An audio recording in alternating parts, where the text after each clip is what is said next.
from Brooklyn's smoky bars to Queens' blood-stained streets. Goodfellas brought the brutal world of real-life crime to the screen.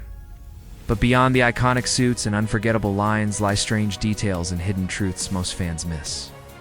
From real mobsters on set to unscripted moments that became legend. Here are 10 weird things you never noticed in Goodfellas. Fact 1. The opening trunk scene was based on a real body. That infamous scene where Henry, Tommy, and Jimmy open the trunk to find Billy Batts still alive? It didn't just come from a script, it came from real life.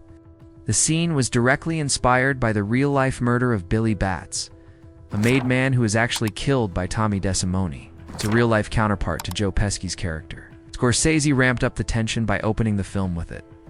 Something rarely done to show that this wasn't a glamorous gangster story. It was brutal and real. Fact 2. Tommy's "funny how" line was completely improvised. One of the most famous moments in the movie, "Funny how. Funny like I'm a clown? I amuse you." It wasn't even in the script. I'm funny how? I mean, funny like I'm a clown, I amuse you. I make you laugh. I'm here to fucking amuse you. Joe Pesci improvised the line based on a real experience he had as a young man working in a restaurant. When he once told a mobster he was funny, the guy didn't take it well. Scorsese liked the story so much, he built an entire scene around it. The nervous tension on the other actors' faces. Totally real. Fact 3. The cop in the helicopter scene was an actual D agent. In the scene where Henry Hill is being followed by a helicopter while making drug runs. The paranoia is sky high. Literally. What's wild is that the actual helicopter in the scene was flown by a real D pilot. And much of the tailing was choreographed exactly the way it happened in Henry Hill's testimony. Scorsese brought in federal agents as consultants to make sure the paranoia Henry felt came across authentically. So yes, even the sky was telling the truth. Fact 4. Karen's gun scene. It's a callback to Taxi Driver. Remember the chilling moment when Karen Hill, played by Lorraine Bracco, holds a gun to her husband's face while he's sleeping? That wasn't just a dramatic twist. It was a Scorsese callback to Taxi Driver. In that film, Travis Bickle does something eerily similar. Scorsese loves visual parallels, and this shot was his way of showing how violence and obsession take hold of different characters, even in different movies. Are you fucking crazy, Karen? Are you crazy? Fact 5. Scorsese's mom cooked the prison sauce. That unforgettable prison cooking scene, slicing garlic with a razor blade. Stirring sauce in a cell felt so real because it was. Scorsese's own mother, Catherine, actually helped make the food for that scene. She also appears in the film as Tommy's mom in a hilarious dinner scene. Catherine Scorsese was known for feeding the whole cast between takes. So yes, Goodfellas was seasoned with real Italian cooking. Fact 6. Real gangsters were used as extras. Some of the people sitting in the background of the bar scenes and wedding sequences, they weren't actors.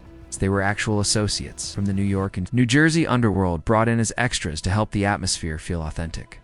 Scorsese was warned by the studio that using real mobsters could cause issues.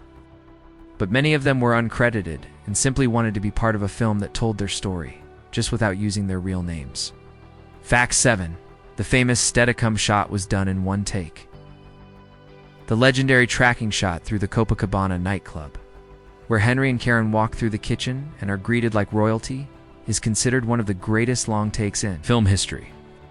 It was done in a single shot with a Steadicam, and not just to be flashy. Scorsese said it was meant to show how seductive Henry's world was. No doors, no waiting, everyone knew his name. That one unbroken shot made you feel the rush of power and privilege, without saying a word. Fact 8. The coke-fueled final day was shot like a horror movie.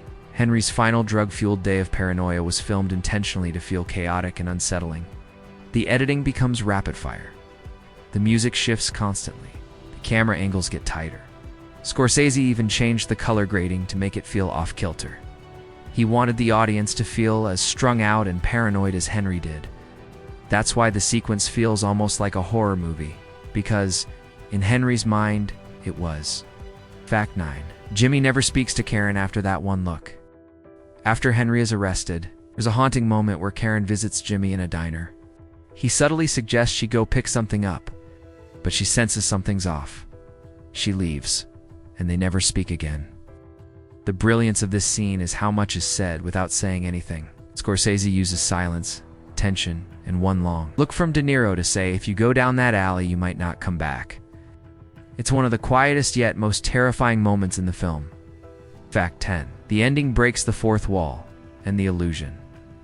As the movie ends, Henry looks directly into the camera and speaks to us. It's jarring, unexpected, and completely intentional. Scorsese wanted to shatter the cinematic illusion to show that Henry isn't just a character. He's a real person who got away with it. Smug delivery about living like a schnook is one last punch to the audience, reminding us that this entire wild ride wasn't fiction. It was someone's life. And in the end, that might be the most disturbing detail of all. So there you have it. Goodfellas might feel like a polished gangster flick, but beneath the surface are moments of chaos, truth, and razor-sharp detail. The next time you watch it, look closer. You might just catch something you never noticed before.